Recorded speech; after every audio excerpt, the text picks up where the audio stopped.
You've come to the right place if you're looking to create, launch, and scale a high-value online training program. I'm your guide, Chris Badgett. I'm the co-founder of LifterLMS, the most powerful learning management system for WordPress. Stay to the end. I've got something special for you. Enjoy the show.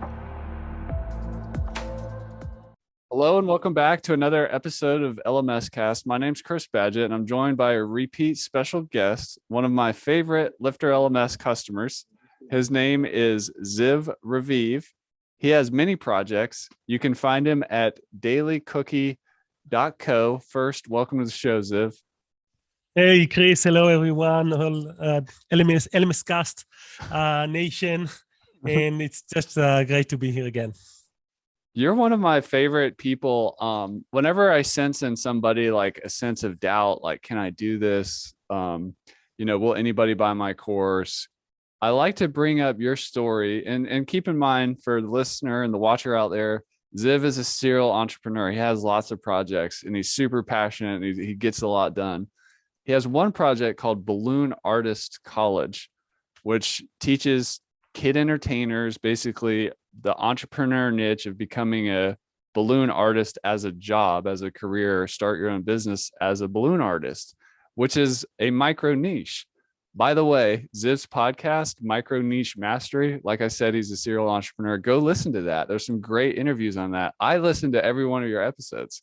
But anyways, whenever I sense that somebody is like, I don't know if this is going to work, I mention you, and it's not that it's a small niche. It's a micro niche. I think you said at one point on this podcast, it was 5,000 people, like total addressable market, something like that. That's not very big yet. 2 years ago, you were making some, I think 6 figures in that. It's probably bigger today, but just to kind of land the plane and bring people in, we're going to talk about a lot of different things, but for making money, teaching people how to tie animal balloons and build a business around that, how does that work? Like what makes Balloon Artist College the success that it is? So first of all, these days, Balloon Artist College have grown to be, multi-year, six-figure business. We actually have 6 different brands, and this is the leading one. And we did $377,000 in 2021, and that is despite the fact that 2020, 2021 were really hard on our customers. But we were constantly listening, constantly adapting to what they need. So these days, Balloon Artist College is not just about the twisting side of balloons, which is how to entertain kids mainly with balloons, but it's also about all these huge balloon installations where professionals decorate entire events with balloons. Like Amazon, for example, is a company that uses a lot of balloon decorators constantly, to encourage and motivate their teams. And you can see all these really beautiful balloon installations. So I think that there's a lot of money-making hobbies out there, and now with the hat of the Micro Niche Mastery podcast, I really love researching what other niches are viable for a business, for an online course business. And if you Google it, if you look for it a little bit, you will see that there are many hobbies out there. Of course, there's hundreds of them, but there are hobbies that make money for the person that have it. And when you find something like that already, you can start to look at it and ask yourself, can I create a transformation in people's lives? And specifically with balloon art, I can't make people super rich, but I can help them make 4 figures or 5 figures or 6 figures a year, depending on the transformation. So we just focused on that, just helping people become a hobbyist that makes money, and then become a professional, and then become a professional that can actually make a living out of their art. I love that. I just want to add, I think one of the secrets, I've actually spent a lot of time on your website, and I look around, I'm like, because I'm always fascinated with the question, what makes this work? And you have a very clear customer. Like it's an aspiring balloon artist with a very specific result that they want, which is to be able to make money with their hobby. And if things go really well, potentially, like you said, 5 or 6 figures. That's just so clear. A lot of experts get really fascinated on their expertise or their mechanism, and they almost like it's like a magic trick. Like they forget about who am I helping and what do they want? What result do they want? Like, how does I don't know. I just think your story is just so fascinating. Like your full stack. It's not just about you. It's really about them. Like, can you speak to that more? Well, I guess it's all about ego, and do you allow ego to be in the way of your journey? Ryan Holiday have a lot of writings on this, like even just the book "Ego is the Enemy," which I think is brilliant. If you really are into transforming people's lives, then you have to care about their lives, and by doing so, you will be able to also transform yours as well. And it gives you meanings, it gives you purpose when you focus on other people, and it's the actual, the actual thing that people care about the most is themselves. So if you are able to talk about that, they will listen, they will be interested in what you do, and they will buy what you're producing. That's awesome. I noticed on your podcast, Micro Niche Mastery, you interviewed some other LifterLMS customers like Angela Brown, who teaches similar to you a certain entrepreneur niche. In this case, it's house cleaners, how to start and grow their companies. The total addressable market for house cleaners is actually quite massive. It's a huge industry in the United States, but around the world. What did you learn, or what inspires you about Angela and her story? I think Angela is amazing, first of all, and she's such a productive beast of a person in the business. And I say that in humility. She can produce a video every day that is high quality, high value content, and she has like a team. If I remember correctly, in the interview, she mentions 28 people in her team. I have 11 people in my team, and I would, strive to grow one day to that level. And I think that in general, it's about really figuring out that it's not just, there's no silver bullet. There's no, like, it's not an illusion. Business is not an illusion. Business is real. You either can improve people's lives or you can't. You can't just, say that you want to. You have to actually do it.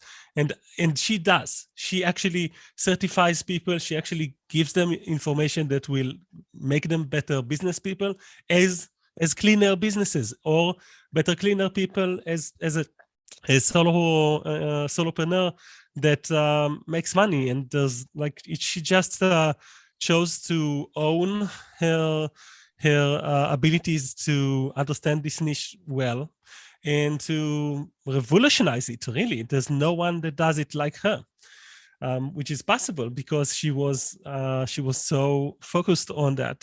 And there's so many niches out there where you can do something that is so specifically valuable, like Angela. One of the challenges that experts and course creators have is trying to wear all the hats. And you mentioned Angela had a team of 28, you have a team of 11. And keep in mind, for you out there watching or listening, Ziv has many education platform projects and services he's offers. So he's busier than just one LMS site. But can you give us a breakdown of somebody like you? What are these roles that these 11 people do? Like, what types of jobs are they doing? So the first helper that I got was actually a virtual assistant, like a personal assistant that will just be out there for me doing stuff that I am not good at. Like I don't have the patience to do that. And a lot of those things are just to make sure, for example, that every single lesson in your course has a picture as its featured image. It's not hard to do. It's super easy. You go into the builder, you go and set up the picture. It's like, but it was boring for me to make the decision. You need to pause it in the right place in the video and then take the picture and then put it in. So I started to use a virtual assistant, what sometimes people call like a general purpose virtual assistant. And as time grew, I started to notice what do my clients need. That was always my compass. I asked myself, how can I serve my clients better by offering them stuff for free? The first thing that I needed was graphic design. So I started to use a company. In the beginning, it was Design Pickle. At some point, we got to the point where we need way more designs. So we started to hire and train our own team. So these days, under the umbrella of Daily Cookie and Kiwi Media, we have the different schools, and we have basically 7 copywriters in Daily Cookie, and we have 3 designers, graphic designers, and we have a developer. And so the whole team allows me to basically work with people and build their entire funnel or their entire spark of a business from end to end on any platform they want. So I don't think that you need necessarily that many copywriters if you don't offer copywriting services, right? You don't also always have to have someone that is a full-timer. You can get help that is from part-timer or a freelancer, but I think that getting help, for me, it was definitely one of the ways that I became more productive. That's awesome. One of the things I noticed, people who are successful making courses and coaching programs and service offerings, is there's just this well of energy and passion. It's not for the faint of heart. And I know you're being humble, and you mentioned with Angela, beast mode. This is a quality that people have that really make it in this industry, and it also kind of sets a healthy company culture in the team that surrounds these people. There's the only way I can describe it is it's like energy. It's like this momentum, this passion that just snowball gets bigger and bigger over time. What powers that battery for you? Where does this motivation come from? I just want to emphasize. I think that this whole thing about motivation and being very productive and doing a lot is so important, because without it, you're I see so many businesses, they don't do enough.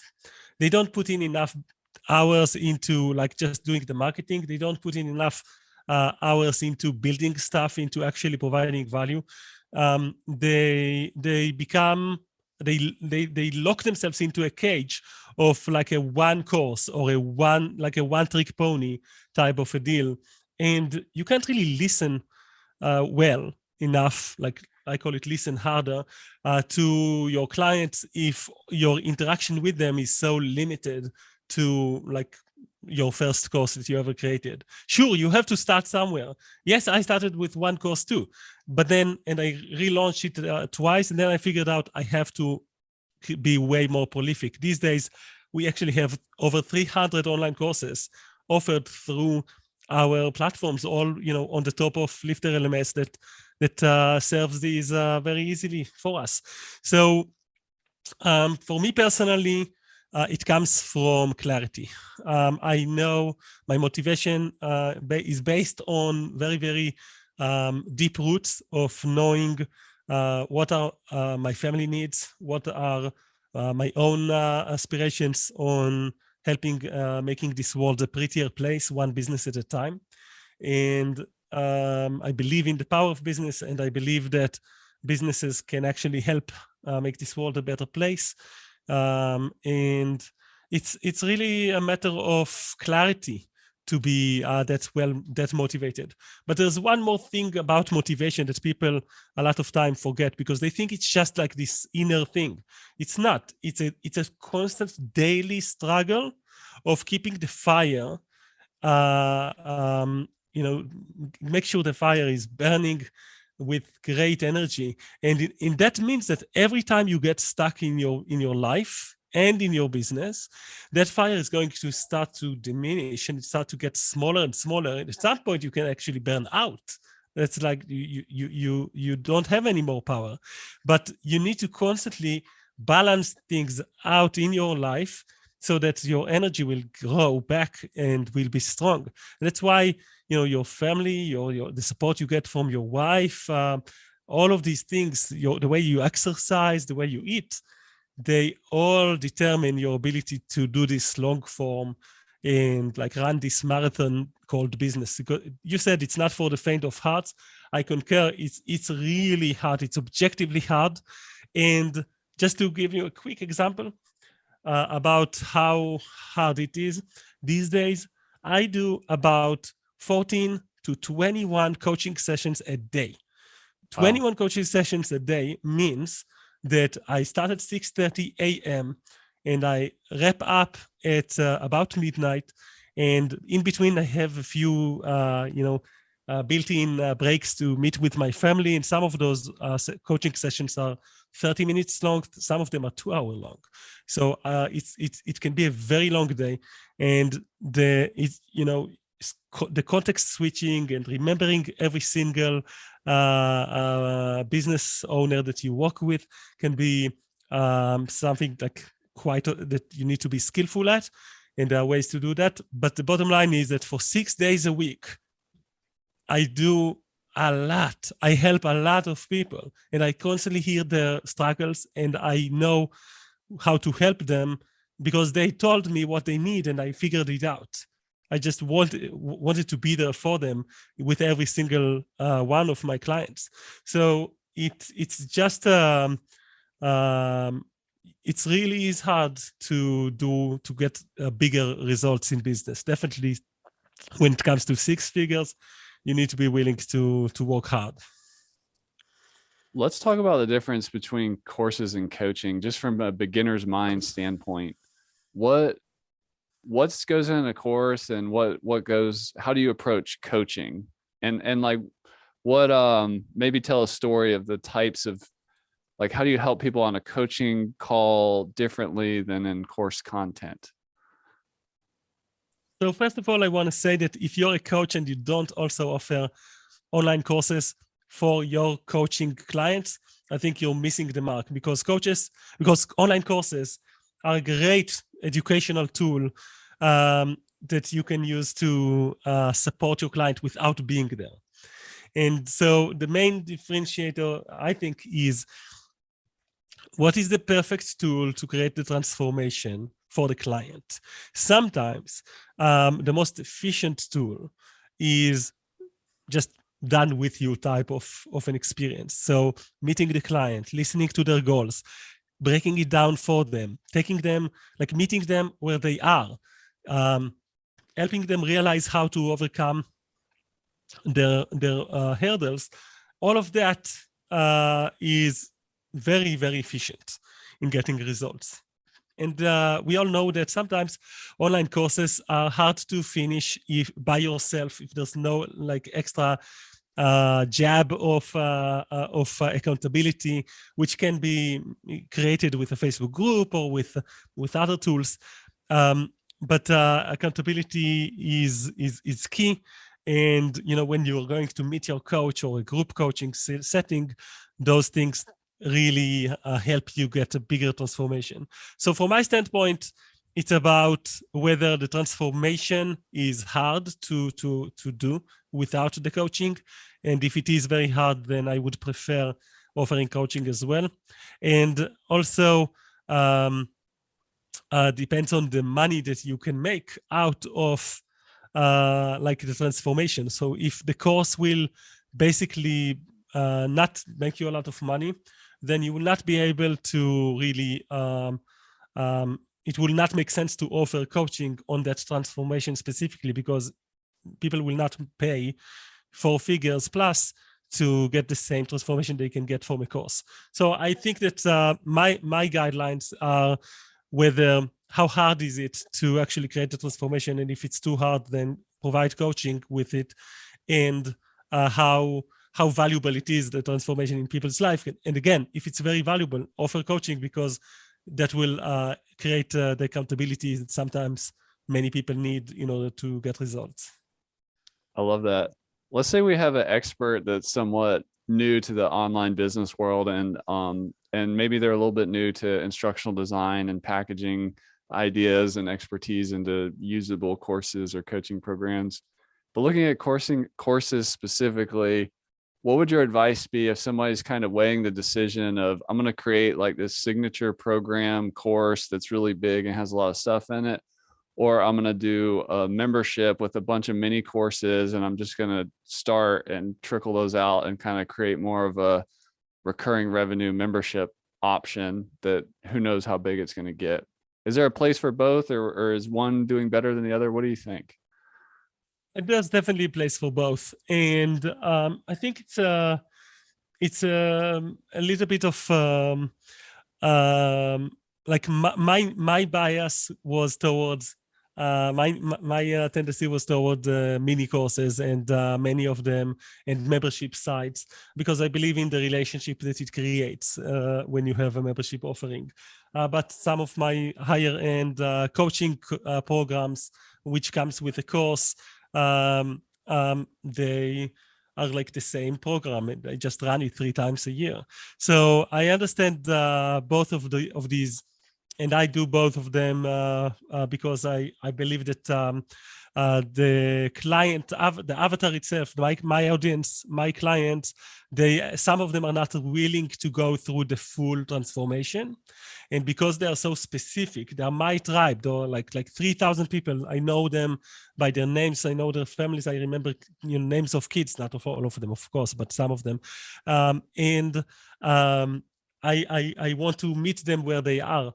So if they are willing to go through this one big course, when they are willing to go there, like when they want to reach 6 figures, then I will give them this one, very polished course. But if they want to just make 4 figures, make some more money with their hobbies or whatever it is, the transformation that is a little bit smaller, if that's all they want, you can't force it on them. It's like, imagine you would go to the cinema and people will tell you, what do you want to see, a movie or sit down and binge watch 3 series in a row? Don't worry, we'll serve you the popcorn. So like, if they don't want that much, all they wanted was a movie, then they're not going to buy the binge watching option, out of a sudden. So you need to really listen to what people want. And if what they want in the niche you chose is this one solution and that's it, then give them that solution. That's fine. I love how customer first you are. It's about what they want. It's not about what you want. Like maybe you prefer one or the other, but it's like, what do they want? Do they want the movie or do they want the show? Like it's what the market wants, not what you want. I love that. I know you've also, one of the ways you've scaled and increased output is by working with other instructors you bring in to teach courses and stuff like that. Tell us how that works. And also specifically, I get some questions around, how do you like compensate people, or is it not about money? Is it more about exposure? Or how does that whole getting outside instructors work? Because it sounds easy, but then when people get into the weeds of it, I see a lot of people just get lost. Honestly, I tried multiple approaches in 3 of our online schools, and all 3 of the systems I used, or the compensation models I used, were working. But all of them were hard too, like not hard to understand, but hard to accomplish. So you need to talk a lot with people and explain them your vision.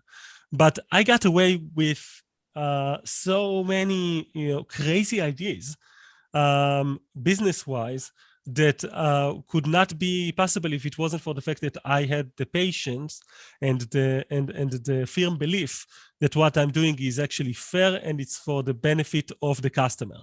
So so please know, whoever is listening right now, that if the customer is what you are actually after, like you're after helping the clients in their life, then any business model can work. So I tried a few of them. One of them is the course creator can sell their course a la carte through me, and they will keep 90% of the proceedings. I'll only take 10% just for the sake of covering some expenses like our support fees for LifterLMS. We want to go on the high-end one. We want to pay for that. We have hosting fees, whatever. So 10% will cover way more than that. And then since they are selling their course through us, that gives us permission, all signed in like a contract, to offer that course through the membership. So that means that every time we create a new partnership with a content creator, our platform grows in the curriculum. So nowadays we have like 100 courses. About 60 of them are exclusive and original, but about 40 of them are through content creators that were just into having another point of sale for their course and were willing to support our growth, knowing that what we do is actually helping the industry enlarge, knowing that we have like a vision that they can share and that they want to join. So that's one of the systems I chose. And then with lectures, like one-off lecture, we will just pay a ridiculous amount of $200. It's not a lot, but for some people, that's good enough to come to do a lecture. And we also tried affiliate fees with like someone that will do the lectures for free, but any person that they will bring into the membership, they will get affiliate fees for life. And that motivates them to do, to be active and to provide value to the members after they join. We tried all of that and it worked. And then we tried on another school to actually just pay one-time fee for the course creator. So basically tell them, look, we're buying a course from you for our platform. We might not even ever sell it, ever. And that's it. That's what you're going to make from your knowledge that you've accumulated for years. You're just getting these like $500 for 1 day of teaching, or $3,000 cap overall. Not very expensive on the overall. And some agreed to that, and that worked well for us. With others, we told them, okay, you're going to create the course for us, and as a result, we will allow you to be an affiliate for our program. So every time that someone joins through your sales page and joins the membership, they can, you're going to get 50% of the affiliate fees. So basically we were able to get ourselves a few affiliates for the school that are also course creators. And the last business model was the craziest. We asked people to pay us money for the opportunity to put their course on our platform so that we could sell their courses and then make extra money, like 50-50 on the affiliate fees later. So we really tried all sorts of crazy business models, from, business models that are mostly about us making more money, and business models that are more focused on like just growing your curriculum and creating partnerships for lives. And it all worked. They all work well. It's just that you need to communicate about them. You need to be fair and transparent on your website. You need to, be very careful with having written contracts with your content creators. And as long as they believe in what you're doing, I think that you'll be fine. I love that. Another thing I think that makes you successful is that you just challenge assumptions. You just literally laid out like 5 different ways to work with outside content course creators, and some work for different scenarios, and it doesn't mean there's only one way to do it. I love that approach.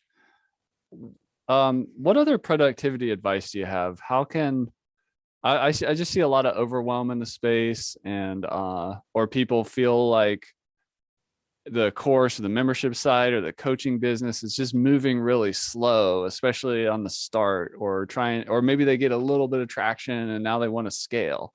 How do they ramp up productivity without burning out? What's worked for you? So I love the topic of productivity, and it's been something that I've been known for.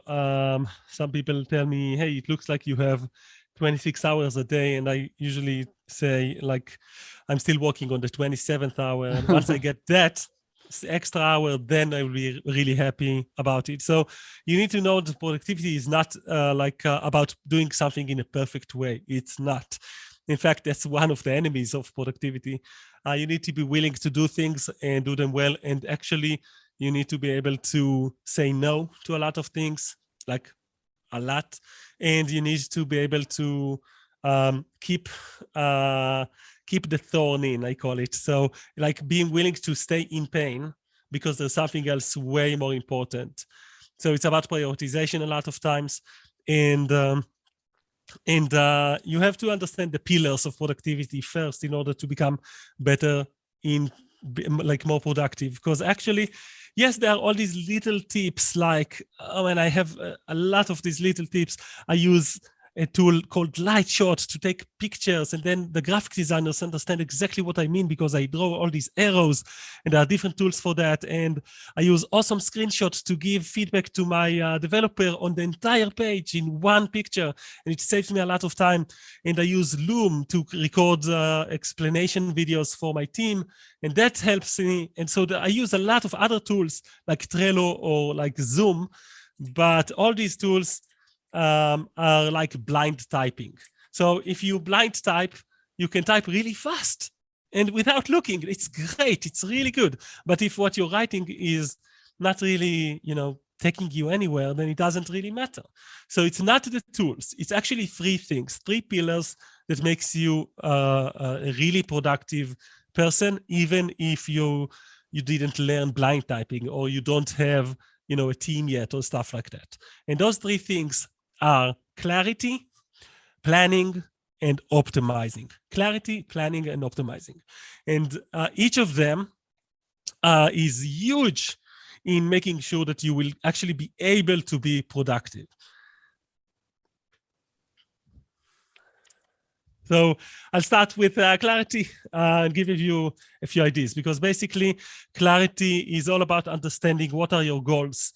What is your 1 year goal? What is your quarterly goal? I personally work in quarters where I plan for 2 weeks and then I execute for 10.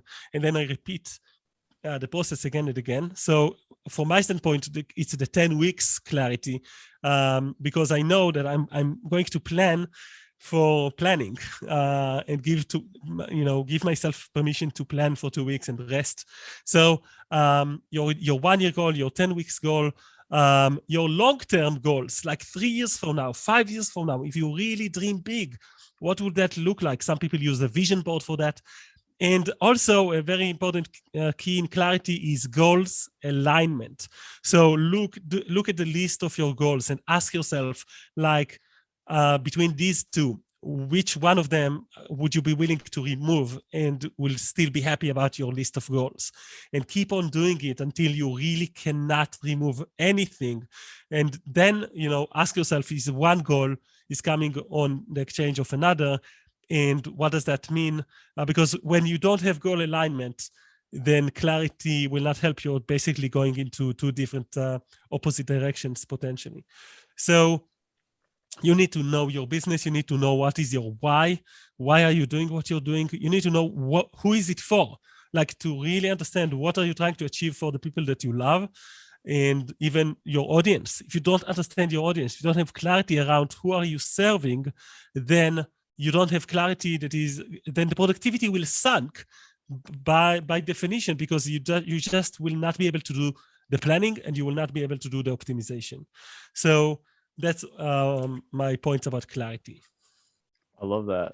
I want to just ask about the serial entrepreneur point. For somebody who's highly entrepreneurial, highly creative, at what point do you feel comfortable opening a new business? Or when does it make sense to expand and either run multiple ships or to automate one, or maybe you stay involved in all of them, but at what point, what gives you the go ahead that okay, now's an okay time to expand where my other thing isn't going to be neglected or whatever? How do you decide, how do you navigate that? I just know very highly creative and entrepreneurial people, the problem is too much opportunity, not too little. So how do you manage that? Yeah, it all goes back to being able to say no to a lot of things and actually like keeping the thorn in. Sometimes I look into a project and say, okay, this one I'm going to do that in 2024, or this one I'm going to do that in April. Like I already know, and I'm planning for when will I have time for that extra projects or extra new business opportunity and trying something new, and it's been for me it's about every 2 years that I want to start a new business, and it also depends on how do I feel like I have outgrown that business, so like I can actually delegate most of the work. In some of my businesses I literally just need to show up to like a weekly thing, and all the rest is done by my team, so it becomes super easy to focus on other projects. So it depends on all these things, but I personally think that the most important thing is, again, it's the audience. Like, did you actually finish what you try, what you we set up to do? Did you actually transform their lives or not? And if you did, and you're confident that they can keep on transforming their lives without you being there holding their hands, uh, uh, then it can be time to try something new. And you can actually start like to validate an idea with 4 hours a week. You can, but you need to have be proficient with business enough to get to that point. But so one of our businesses, it started with like a 2-year project of putting in 4 hours a week into this thing, and it generated close to $100,000 by now. So it's really is different for people. For me, I like for 2022, I chose to really focus on the existing ones. I really feel like they are calling to me. They want my attention. They want me to bring like think bigger with what we're doing in each one of them. And so I don't feel bad about saying no to people. Like just today, someone contacted me about producing a physical product for one of our schools, and they are like very motivated. Will pay you royalties, and we just want access to your content and using your name and all sorts of things. And it was so, and they talked about how well it will sell, and we were like, no, we're not interested. This is not our trajectory to make money through this. We have other transformations of lives that we are focusing on, and saying no to opportunities is a skill. You learn how to do it, you practice it, and I think it's very important. Love that. Part of entrepreneurship is sales and marketing, and let's talk to like an earlier version of yourself. Let's say we have an expert who's super passionate, and just to use an example, somebody is really into designing beautiful wedding cakes and built a career as a cake designer, and they have their micro niche or whatever, and they're super passionate. They heard about making money online, and they've figured out that like education, information products, coaching is the way to go. And they've committed, and they've started, and they've kind of figured out, okay, I think I have some courses, or I'm going to do a bunch of mini courses to help cake decorators start and grow their companies. How does this cake entrepreneur help other cake entrepreneurs? For the person in that position, how do they get leads? How do they get leads and sales? Like what's if you could give somebody like the minimum effective dose of sales and marketing, what would it be? It would be to create content for sure. It would be go create a podcast and a TV show, like a YouTube show about, because it's such a visual thing. It's an art. It's definitely not. It's very, very similar, to some of our other activities that we do. And like when do you really need a cake? You need a cake in the event industry when you have an event that you're celebrating. So it really is like the event industry in large. So I would say basically it's about influencer marketing. So influencer marketing is the easiest to do when you have a way to provide value to the people that you connect with. And a podcast or a YouTube show that includes interviews those two tools are just the most modern, efficient way to get someone's attention. Specifically for me, I would have chosen a podcast rather than a YouTube show because it's easier to produce, it's cheaper to produce, and it's different because people usually need to see the cake, but in this case, we're going to talk about the cake and the steps to produce it and the business side of things. So I think that if you don't want to invest a lot in marketing and in paid advertising and all that stuff, you just need a podcast, which is super cheap to produce. If you learn it, once you know how to do it, it's super cheap. And then you need a Facebook group probably to create a community. And then you need an email responder type of a tool like MailerLite or MailChimp. Those together are enough to basically warm up the sales towards sending them to your LMS website and serving them some online courses or some opportunities to create certain pieces, certain designs of cakes. That's awesome. You mentioned the email like MailerLite or MailChimp. Tell us about Daily Cookie. What is it and why did you focus in on like nurture emails and how, what's the secret sauce of effective nurturing communication? I think there's a lot of fear in the market. People are like, I don't want to end up in somebody's spam box. I don't want to see as somebody who's just like trying to grab my attention with stuff that doesn't matter or whatever. So how do people frame us in on this niche of nurture emails? Sure. So first of all, like I love a lot of other CRMs as well, like email services like Drip and ActiveCampaign and Infusionsoft. I use a lot of them.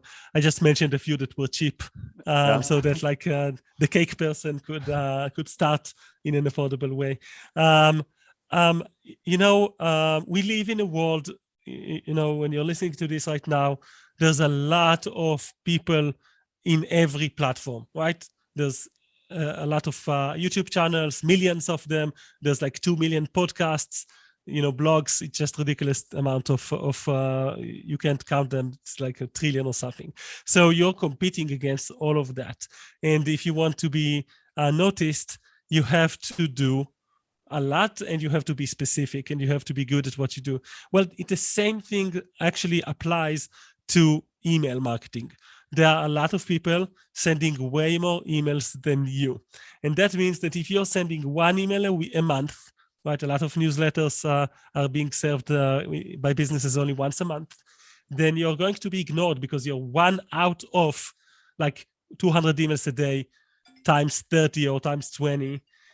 So you really want to put yourself out there a little bit more often. Most of the businesses I work with actually just need a weekly email or twice a week, and that's fine. Some of them actually benefit from sending 3 times a week.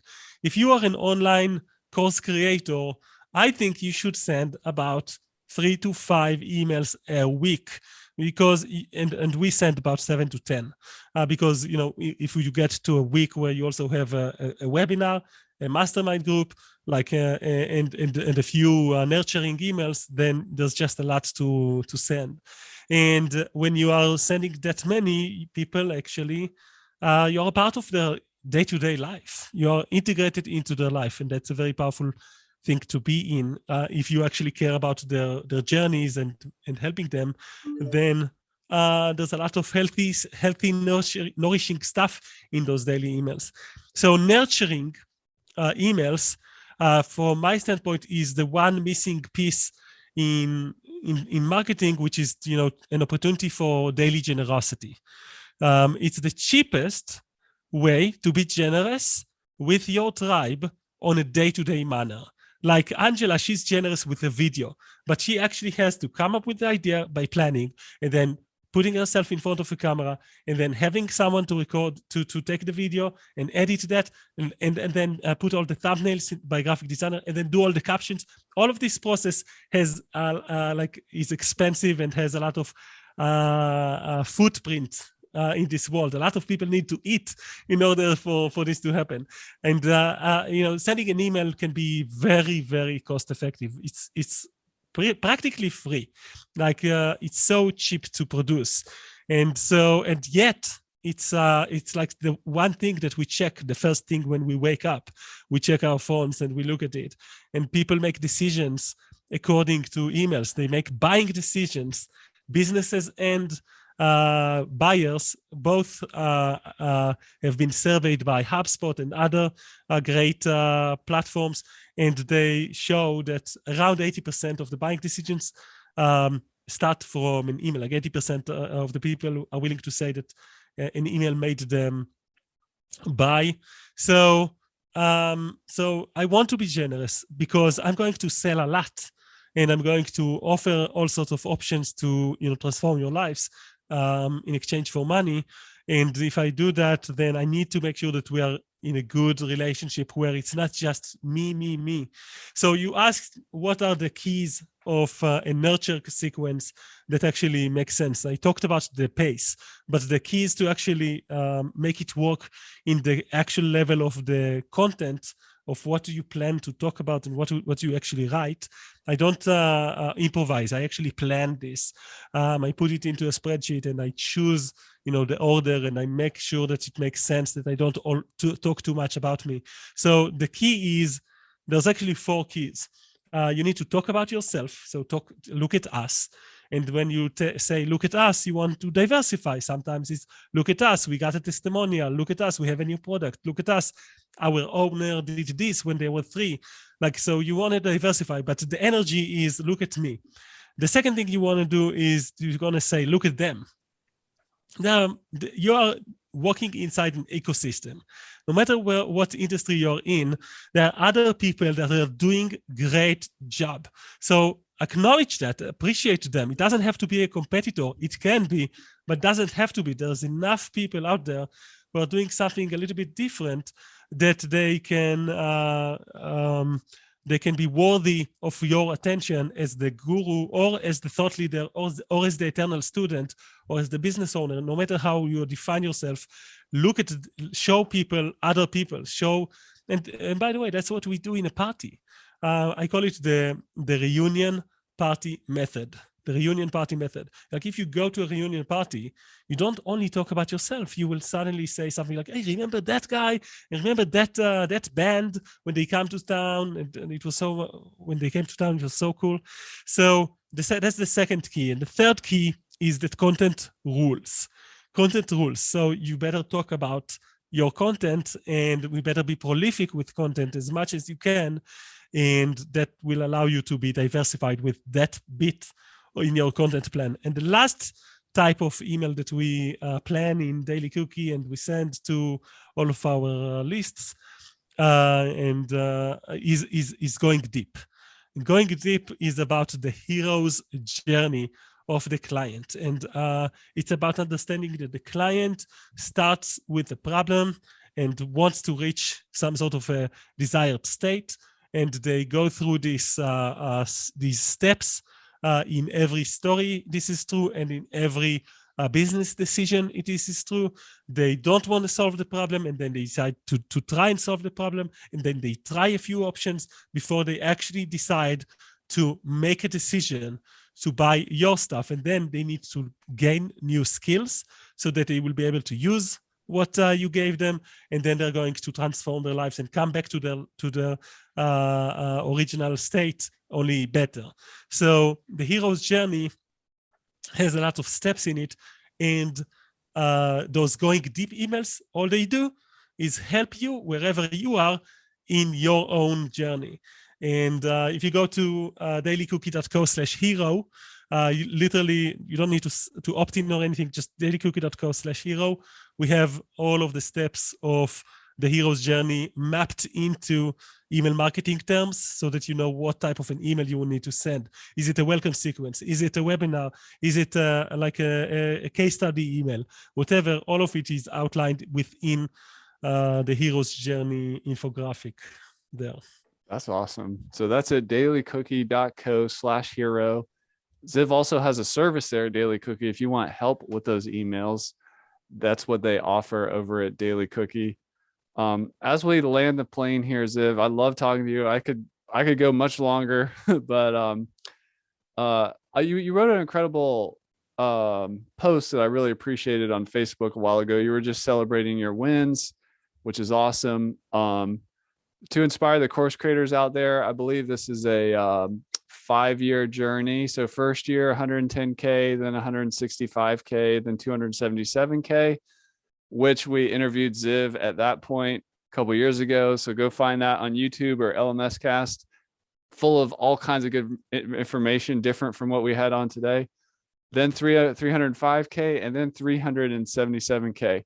I know, and congratulations. I love seeing that we're in the customer success business. So like, as a learning platform creator, I'm just so grateful to see you succeeding. What the software, like LifterLMS, is a small part. Like most of what is all powered by you and your passion, your motivation, your content, your partnerships, your team, other tools and tech you use and whatnot. But how has Lifter helped you on that journey? This is actually a great question, because there's one thing that the tool, any tool that you use, needs to do, and that is to be invisible, to actually not be in the front, to allow you to shine as the course creator so that you could create the transformation. And so I love working with LifterLMS, and all of my clients that I help them build courses or launch businesses have usually been, introduced to this ecosystem of a platform that just works and have like all the features and gizmos that you might need, but is also within your full control. It's your own WordPress website, and it's supported by a team that will always be there for you no matter what you need. Like you have some CSS problem, you're not sure how to make something pretty, and all the way up to like, I don't know how to connect and integrate things or whatever. Everything just works. And so it's such an easy decision for me to be an advocate of LifterLMS when I know that I've been able to grow for 5 years straight without really needing to think about it. You know what? We talked about productivity today, so I want to emphasize the productivity part of working with LifterLMS. It's so easy to train someone to use LifterLMS, like to do the things for you, that you could actually hire someone for as low as $3 or $4 an hour. Or in certain countries, that is a fair hourly rate, for example, in the Philippines. And they will be able to build an entire online course for you with your videos in a matter of a day, like even way faster. So it really is a tool that is easy to use, everything is drag and drop, everything is intuitive. You actually have to be willing to not use the entire thing, right? When you go into a car, you don't feel bad about not using the cigarette lighter if you don't smoke. The same goes with LifterLMS. It has everything you might need, right? If you want to create a quiz, you can create a quiz. If you want to create all these notifications and all these certificates, you can do that. A lot of people think that is the most important bit of the course, to have like very an amazing playable experience. But I think that it's all about the transformation. So if the course can create a transformation, I don't mind if I use those gizmos or not.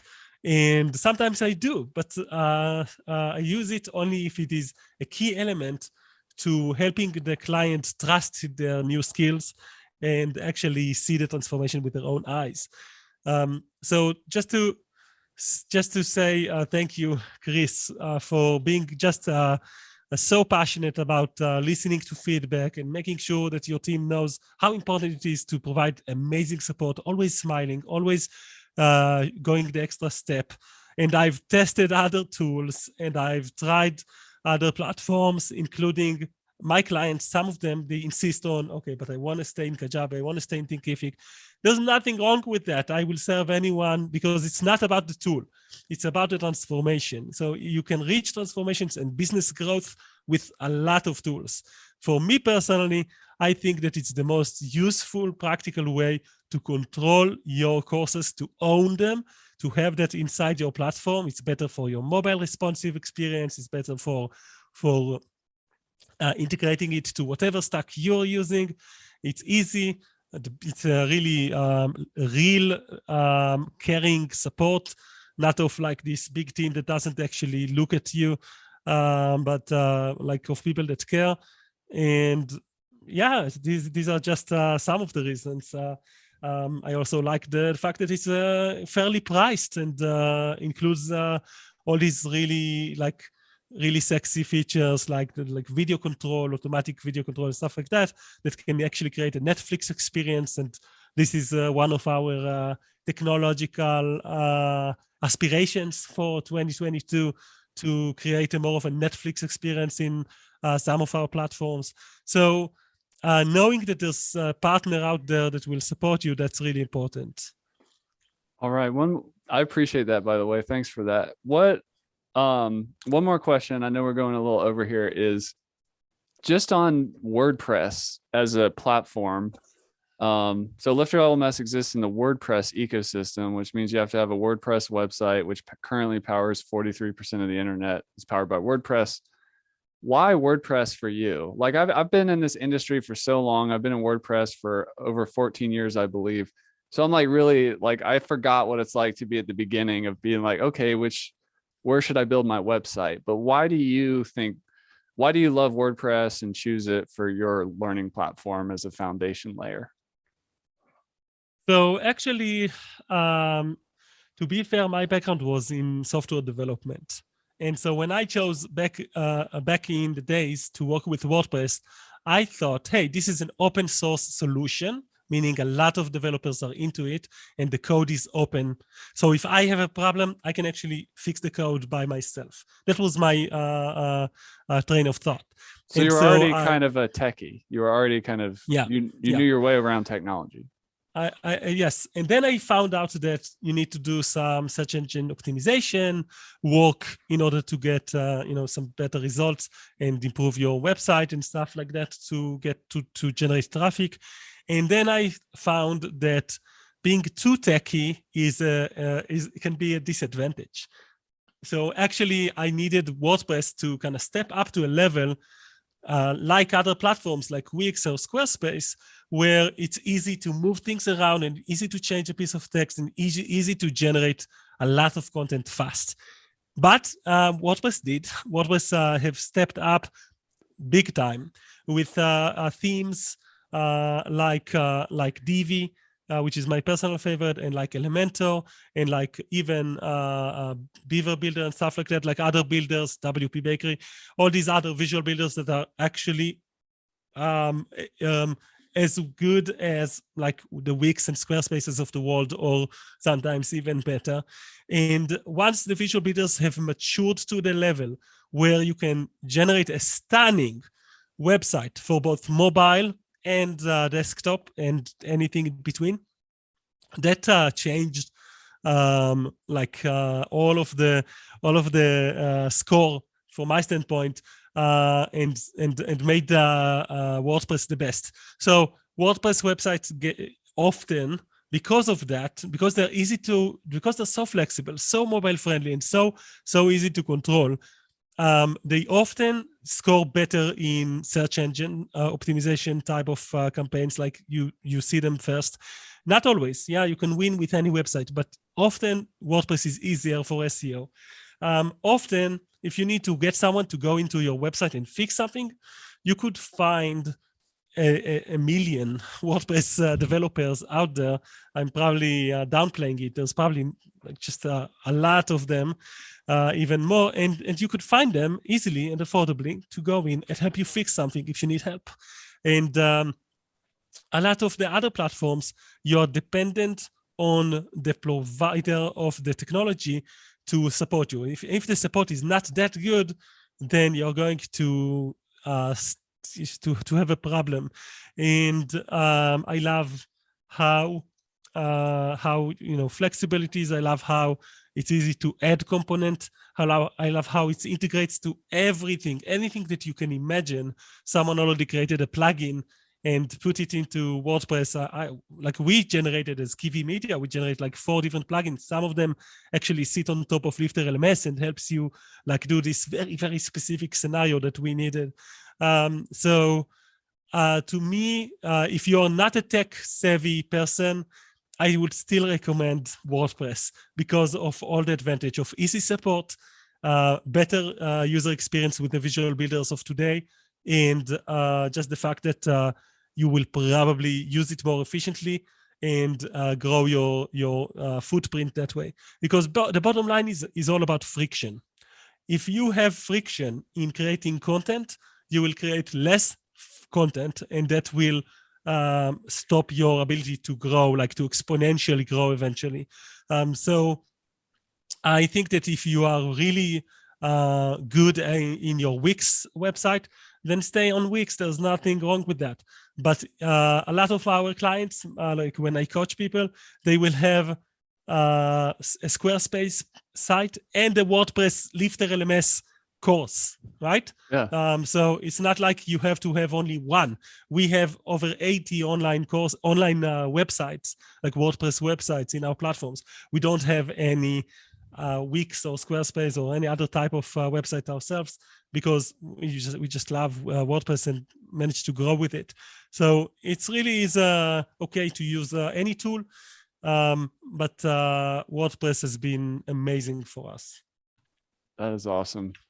Well, that's Ziv Raviv. If you want to go see a great example of a learning site like we're talking about, you can go to balloonartistcollege.com. That's built with WordPress, with Divi, with LifterLMS, and Ziv's other favorite tools that he uses, which is what makes WordPress so flexible. If you're interested in leveling up your email copywriting and nurturing and getting leads and sales, go to dailycookie.co/hero. If you'd like Ziv and his team's help getting that those emails written and having that system have somebody to do that for you, check out what they have over there at dailycookie.co. Ziv, thanks for being a shining example of what I call an education entrepreneur. That's who I serve. And you just shine your light so bright, and you help so many people. And as a result, things work out well for you in your life. You're make a good living. You're passionate about what you do. You've developed some various kinds of freedom in your life, which is awesome, but you still love what you do. Like you hustle, you work hard, you're passionate. Thank you for coming on, being so generous with your time and your hard-won wisdom and lessons for the other education entrepreneurs out there. Any final words for the people and any way else they can connect with you? Well, just want to say that freedom comes in all sorts of ways. And like this year, we just chose, hey, we're going to live for 1 year in the city of Tel Aviv. We just moved. It was so easy. I can keep on doing my job from everywhere in the world. And it's so meaningful to have that in your life, to know what do you want to change in your life and change that. And I want to say to anyone that is listening to this, go to dailycookie.co. Even if you are not ready yet, just go there, listen to the podcast. It's free. Download a lot, I want to say shitload of free resources that we have in there. There's all sorts of guides and actual tools that we use as copywriters that are available for free at dailycookie.co. And yes, once you become that busy, and then we can actually write your copy for you, all those emails, and even sales pages and copy for anything really. So I want to say just thank you, Chris, for having me here, and thank you everyone for listening. We'll have to do it again in another couple of years to see where your hero's journey evolves to. I would love that. And that's a wrap for this episode of LMS Cast. Did you enjoy that episode? Tell your friends and be sure to subscribe so you don't miss the next episode. And I've got a gift for you over at LifterLMS.com/gift. Go to LifterLMS.com/gift. Keep learning, keep taking action, and I'll see you in the next episode.